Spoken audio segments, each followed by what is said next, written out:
नमस्कार, शीतल रेसिपी मराठीमध्ये तुमचं स्वागत आहे। तर आज आपण झटपट दोडक्याची भाजी कशी करायची ते पाहणार आहोत। दोडक्याची सुकी भाजी। तर त्यासाठी साहित्य बघूया। दोडके घेतले दोन छोटे, ते बारीक कापून पाण्यामध्ये ठेवले धुवायला आणि डाळ भिजत ठेवायची 10-20 मिनिटं। मूग डाळ आहे ती लगेच भिजते।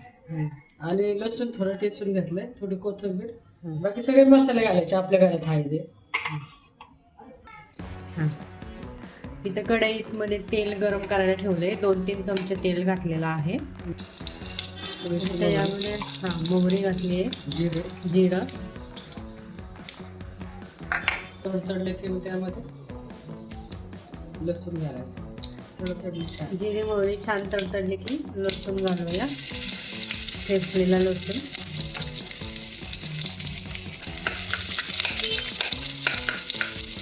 एखाद 2 मिनिटं परतून घ्यायचे।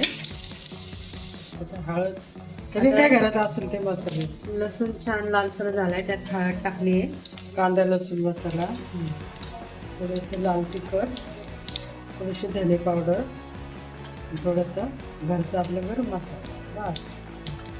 आणि डाळ गरम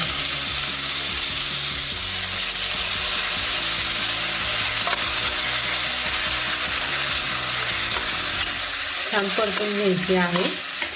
डाळ झटकीपट होणारी भाजी आहे सुकी।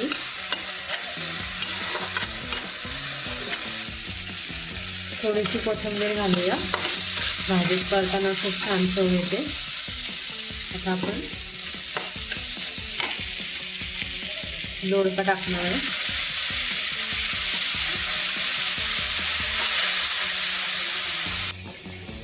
मीठ घालू अंदाजाने, भाजी ना चवीनुसार मीठ घालायचे। आता छान परतून घ्यायचे भाजी, परतून घेऊन छान द्या, मग पाणी घाला। जरा वाफ येऊ द्या, एक वाफ आणूया आपण आणि मग पाणी घालू। 2 मिनिटं झाले,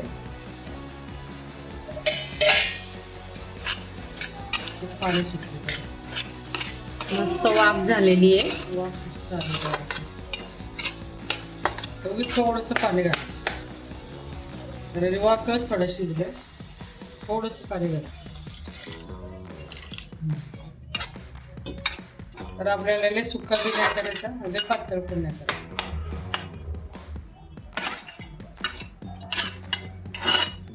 5 ते 10 मिनिटं ती भाजी होते। 5 ते 10 मिनिटं आपण आता हे झाकण ठेवणार आहे आणि भाजी शिजू द्यायची आहे। तर इथं दोडका झालाय का पाहूया आपण, झाकण काढूया। अशा पद्धतीने आपला सुकी भाजी दोडक्याची झालेली आहे। थोडा सुक्का केला तरी चालेल, जास्त तुमच्या ह्याच्यावर पातळ करा नाही तर सुका करा। तर अशा पद्धतीने आपली मस्त सुकी दोडक्याची भाजी रेडी झालेली आहे, मस्त झटकीपट। तर रेसिपी आवडल्या असल्यास लाईक करा, शेअर करा, सबस्क्राईब करा। धन्यवाद।